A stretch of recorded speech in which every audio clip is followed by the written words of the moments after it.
you. Well, today we finish our Growing Idaho series on the hot spots for business growth in our area. And our final piece focuses on a figurative area of growth. The entire tech industry is seeing explosive growth in our community, thanks to a huge investment from Micron and thanks to some big tax breaks and incentives. But now some people are wondering if taxpayers are going to get their money's worth. 2, 1, fire!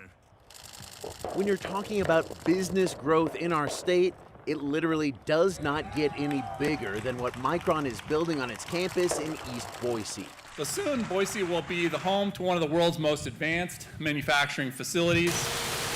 This $15 billion fabrication plant for memory manufacturing, or fab, is the largest private investment in state history.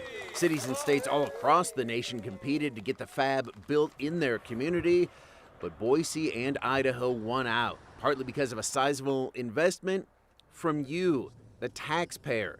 The most significant incentives come from the federal CHIPS and Science Act, but Micron is also getting state tax exemptions and a local property tax cap, along with other benefits from Idaho and the city of Boise. So the question is, will the community see enough of a return on that investment? That investment will trickle down to the community in a lot of different ways. Andrea Cantor is the Economic Development Advisor for the city of Boise. The new fab is expected to employ 2,000 people. But Cantor says those are not the only jobs it will bring.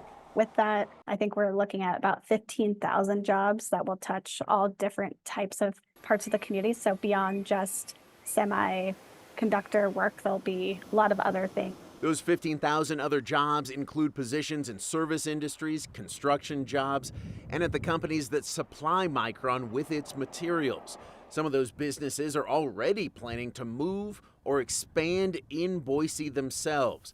The community can also benefit from the upgraded infrastructure this fab requires, like power, transportation, housing, and water renewal, although that will take plenty of coordination between Boise, the Idaho Department of Commerce, Idaho Power, and of course, Micron. We're just really happy that they're willing to double down on this community specifically. And so as we work with partners like Idaho Commerce and Idaho Power, we hope to achieve some of our aspirational goals like renewable energy and water renewal. We're going to need to all work together to do those. Micron will also directly fund community and workforce development through its community investment framework to the tune of $75 million. The hope is to prepare local students to take local, high-paying, future-proof jobs in chip manufacturing. So the community benefits are huge and widespread, as long as they actually happen, which is why some of these incentives and tax breaks, whether they're from the feds, state, or city, are performance-based, meaning Micron does not get them until they start building, producing, hiring, or training. While we're excited that Micron's investing in their workforce, we also want to make sure there's a kind of a public benefit that comes with that. So how are we supporting transportation, housing, childcare, renewable energy, and just how are we achieving those goals together? So it looks like it's a win-win right now, but this is something we'll continue to follow. And construction should be done by sometime next year. We should hear about some of those suppliers from Micron making big announcements about moving or expanding here also in the next few months.